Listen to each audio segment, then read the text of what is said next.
So good morning बच्चों, कैसे हो आप सब। आई होप कि आप बहुत अच्छे होंगे और अपने घर पे होंगे, सेफ होंगे। तो स्वागत करता हूं आपको आपकी इस YouTube चैनल पे जिसका नाम है प्रज्ञान।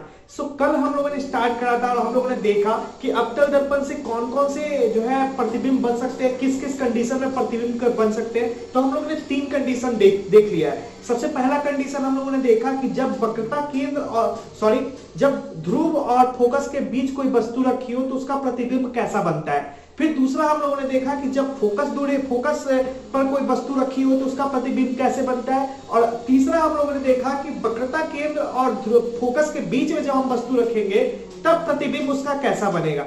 आज हम लोग देखेंगे कि अगर हमारा वस्तु वक्रता केंद्र पर रखा हो अवतल दर्पण के सामने तब उसका प्रतिबिंब कैसे बनेगा। तो लेट बिगिन। पूरे क्लास में अच्छे से बने रहना। कल का वीडियो नहीं देखा है तो इस वीडियो के डिस्क्रिप्शन बॉक्स में उसका लिंक डाल दूंगा।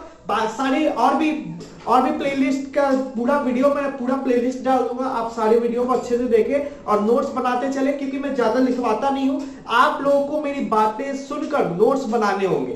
नोट्स बनाएंगे तभी आप इसको याद कर पाएंगे। छोटा छोटा शॉर्ट नोट्स बना ले और आपके पास तो किताबें हैं, उसको आप पढ़ सकते हो। ठीक है, तो हम लोग स्टार्ट करते हैं आज का चौथा टॉपिक। कल के रिलेटेड आज का चौथा टॉपिक कौन सा टॉपिक है? चौथा कि अगर वस्तु कहां रखी हो? वक्रता केंद्र पर रखी हो।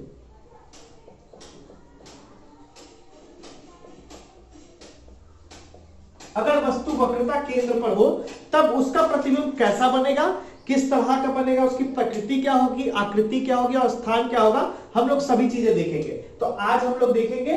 पिक्चर पहले मैं बना देता हूं एक छोटा सा।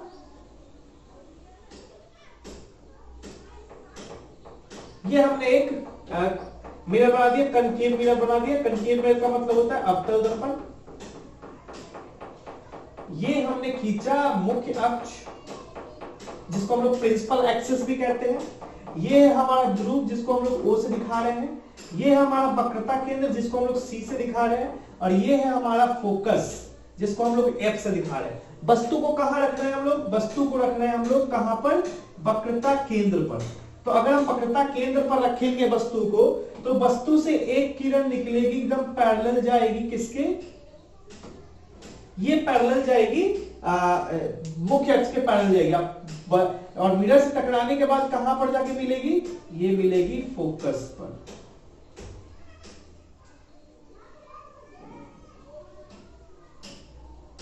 ठीक है, एक किरण और निकली, 2 किरणें निकलती है, एक किरण और निकलेगी, जो यहां से निकलती हुई सीधे फोकस पर जाएगी और फोकस पर जाके मिरर से टकराएगी और मिरर से टकराने के बाद ये पैरेलल निकल जाएगी।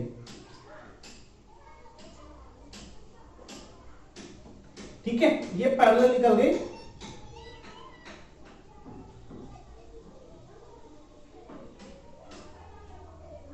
ये पैरेलल निकल गई। तो ये हमारा जो कट पॉइंट बना, यही हमारा जो है इमेज है।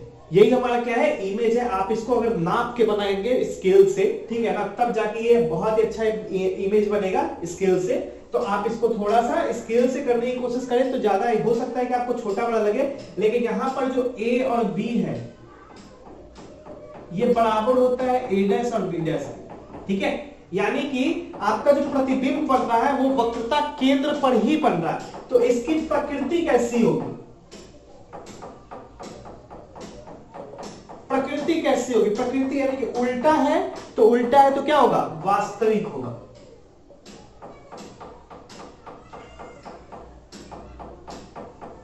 ठीक है, आकृति क्या होगी?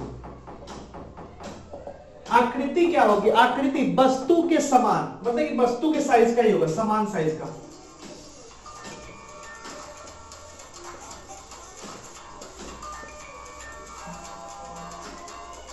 एक मिनट दोस्तों,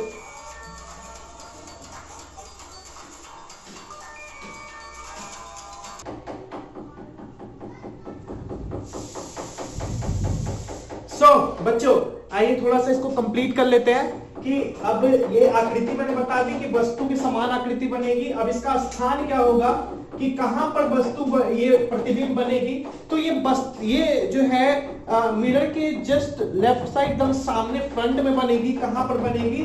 ये वक्रता केंद्र पर बनेगी। वक्रता केंद्र पर स्थान क्या होगा? वक्रता केंद्र पर। ठीक है, आई होप सो कि आपको ये समझ में आया होगा कि कैसे ये जो है क्रिएट हो रहा है। हम लोग आगे अगला वाला पर चलते हैं कि आगे कौन सा टॉपिक है। अगला जो पॉइंट होगा वो होगा वहां पर वस्तु हमें कहां पर रखनी है? हमें वस्तु अनंत और वक्रता केंद्र के बीच में रखनी है। अनंत और वक्रता केंद्र के बीच में रखेंगे तो प्रतिबिंब कैसा बनेगा उसके बारे में अभी हम लोग देखेंगे। ठीक है, अगर वस्तु अनंत और वक्रता केंद्र के बीच रखी हो, के बीच हो, अनंत और वक्रता केंद्र के बीच रखी गई है। मैं पिक्चर बना के आपको दिखा रहा हूं।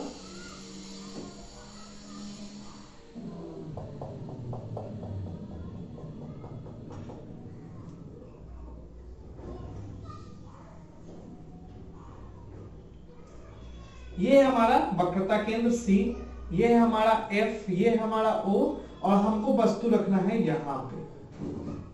ठीक है, अगर मैंने वस्तु यहां पर रखी है तो वस्तु से एक किरण कुछ इस तरीके से निकलेगी। ठीक है, ये इस तरीके से पैरेलल जाएगी और ये टकराने के बाद कहां पर जाके मिलेगी? फोकस पे जाके मिलेगी। ये होगी। ठीक है, इस तरीके से मिलेगी। एक और किरण यहां से निकलेगी जो यहां पर आपको C से होती हुई आगे बढ़ेगी। ठीक है, इस तरीके से। अब यहां पर दोनों किरणें टकरा रही हैं। टकरा रही है तो जो हमारा प्रतिबिंब बन रहा है वो यहां पे बनता है। ये मान लेते हैं A और ये B है, तो ये हो जाएगा A' और B'। ये हमारा प्रतिबिंब है। ठीक है, तो प्रतिबिंब कहां पर बन रहा है? वक्रता के अंदर फोकस के बीच में बन रहा है, जो वस्तु की अपेक्षा क्या है? छोटा है। ठीक है, लेकिन उल्टा और वास्तविक है। तो इसकी प्रकृति कैसी होगी? इसकी प्रकृति क्या होगी? वास्तविक और उल्टा। ठीक है, इसकी आकृति क्या होगी? इसकी आकृति होगी वस्तु से छोटी, और इसकी जो होगी वस्तु से छोटी हो गई, और इसका जो स्थान होगा कहां पर बनेगी? ये केंद्र और फोकस के बीच बनेगी। ये आपका जो है स्ट्रक्चर हुआ। और इस तरीके से आप जो है बता सकते हैं कि अगर कोई वस्तु वक्रता केंद्र और अनंत के बीच में रखी हो तो उसका प्रतिबिंब कहां पर बनेगा। और ये इसके जो है डाटा है, कुछ इसके कैटेगरी है, तो आप देख लीजिए इसको। ठीक है, आप इसको उतार लीजिए। हम लोग अगला वाला पे चलते हैं जो हमारा लास्ट है इमेज फॉर्मेशन का। ठीक है, अगला है हमारा कि अगर वस्तु जो है अनंत पर रखी हो,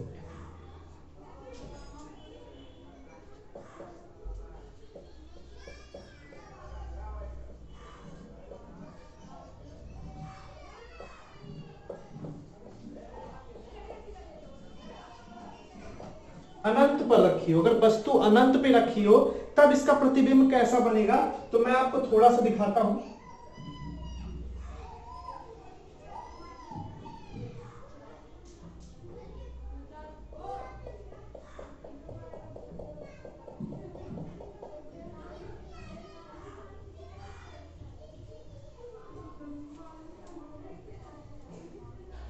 ये हमारा O है, ये हमारा C है, ये हमारा M है।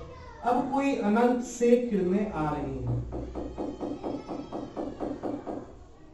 तो ये जब अनंत से आएंगे ना तो कुछ इस तरीके से मुड़ जाएंगे।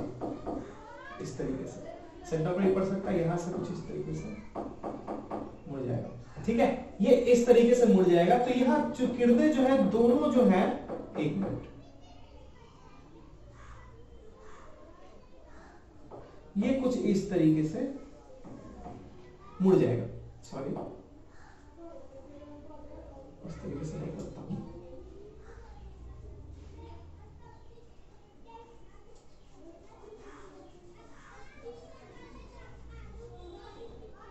ये कोई किरणें आ रही है, ठीक है, ये कोई किरणें आ रही है, ठीक है। अब ये किरणें कहां पर मुड़ेंगे, फोकस पर जाके मुड़ेंगे, ठीक है, फोकस पे जाके मुड़ गई फोकस पे। तो ये फोकस पर एक डॉट मात्र बनती है, ठीक है, डॉट मात्र, ये अनंत से आ रही है, अनंत से, ठीक है, एक डॉट मात्र बनती हैं। इसीलिए जो है इसका जो इमेज बनता है, जो वस्तु, जो प्रतिबिंब से कोई प्रकाश आ रही है, उसका जो प्रतिबिंब बनेगा कोई वस्तु का, तो वो एक बहुत ही छोटा इमेज बनेगा, बहुत ही डॉट प्रकार का बनेगा। इसी कारण से जो हम लोग रात में जो है आकाश में जब देखते हैं तो हमें जो है चांद तारे जो है डॉट जैसे दिखाई देते हैं, काफी छोटे दिखाई देते हैं, लेकिन रियलिटी में वो छोटे हैं नहीं, ठीक है। तो वो छोटे क्यों दिखाई देते हैं, क्योंकि वो प्रकाश अनंत दूरी से आ रही होती है, और अनंत दूरी से आने के बाद फोकस पर मिलती है, तो फोकस पर मिलने के बाद ये डॉट रूप का इमेज बनाती है, इसलिए वो हमें डॉट रूप के दिखाई देते हैं, वह काफी दूरी से आ रही है, इसी कारण से। तो ये हमने अभी आपको क्या पढ़ा,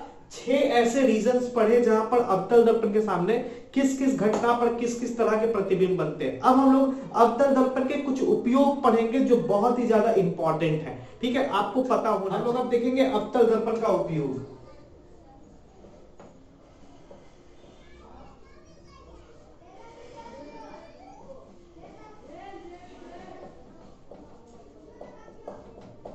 अवतल दर्पण करता क्या है, अवतल दर्पण ज्यादातर छोटी चीजों का बड़ा इमेज बनाता है। हम लोगों ने अभी देखा, ठीक है, कि जब इमेज बन रहा है कंडीशन बाय कंडीशन, ज्यादातर इमेज बड़े बन रहे हैं, यानी कि वस्तु छोटी है लेकिन उसका इमेज क्या बन रहा है, बड़ा बन रहा है। तो हर छोटी वस्तु को देखने के लिए जो है वो बड़ा प्रतिबिंब बनाता है ताकि वो क्लियरेंस दिखाई दे, ठीक है।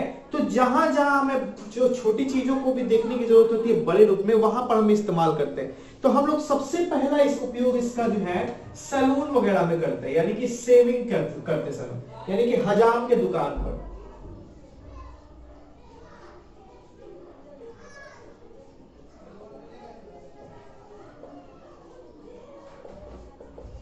हजाम या नाई की दुकान में इसका उपयोग इसलिए है क्योंकि हमें दाढ़ी के बाल जो है काफी महीन होते हैं, तो आंखों से ना दिखाई दे, ताकि वो साफ साफ जो है पूरा तरीके से सेव कर सके, इसलिए यहां पर अवतल दर्पण का इस्तेमाल किया जाता है, ठीक है। लेकिन ज्यादातर नहीं करते क्योंकि ये दर्पण महंगा आता है, प्लेन मिरर से ही काम चल जाता है, लेकिन अवतल दर्पण का उपयोग ज्यादा जरूरी होता है क्योंकि छोटे महीन बाल होते हैं, वो अच्छे तरीके से सेव हो पा रहे हैं कि नहीं हो पा रहे, वो देखने के लिए होता है। दूसरा उपयोग कहां पे होता है, आपने गाड़ियों का साइड मिरर देखा होगा,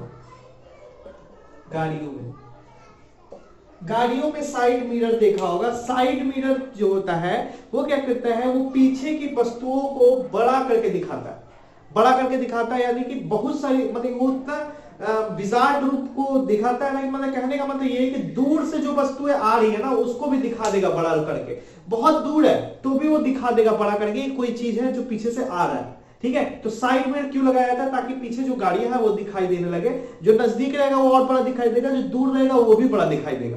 काफी आपको आपकी आंखों से डॉट टाइप का दिखाई, लेकिन मिरर में वो बड़ा दिखाई देगा। इस कारण से जो है एक्सीडेंट नहीं होता है, साइड मिरर इसे लगाया जाता है, ठीक है। तीसरा काम क्या होता है, हमारे दांतों के चेक के लिए, कान के चेकअप के लिए, नाक के चेकअप के लिए, इसके अंदर काफी लाइटें नहीं होती है, छोटी छोटी चीजें होती है, छोटे छोटे बाल होते हैं। तो जब कोई भी प्रॉब्लम हो जाती है तो ये जो है दर्पण इस्तेमाल किया जाता है, अवतल दर्पण, ताकि उसको बड़ा करके देखा जा सके। तो चिकित्सक जो है इसका इस्तेमाल करते हैं दांतों कानों का इलाज करने में।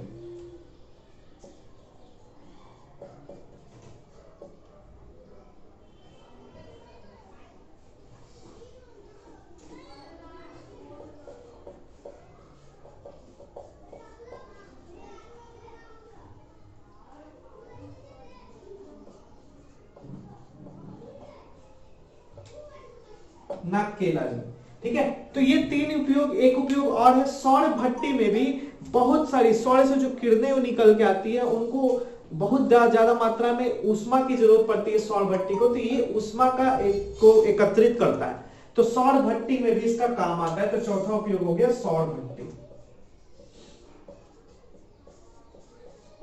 अब ये सौर भट्टी क्या होता है इसके बारे में हम लोग आगे कभी चर्चा करेंगे ठीक है, तो ये 4 उपयोग है जो अवतल दर्पण का हो सकता है। अगर आपको और भी उपयोग पता है आप कमेंट बॉक्स में बता सकते हैं कि और भी इसका उपयोग होता है। तो ये 4 उपयोग ज्यादा इंपॉर्टेंट है, आपको एग्जामिनेशन में ये 4 लिखते हैं।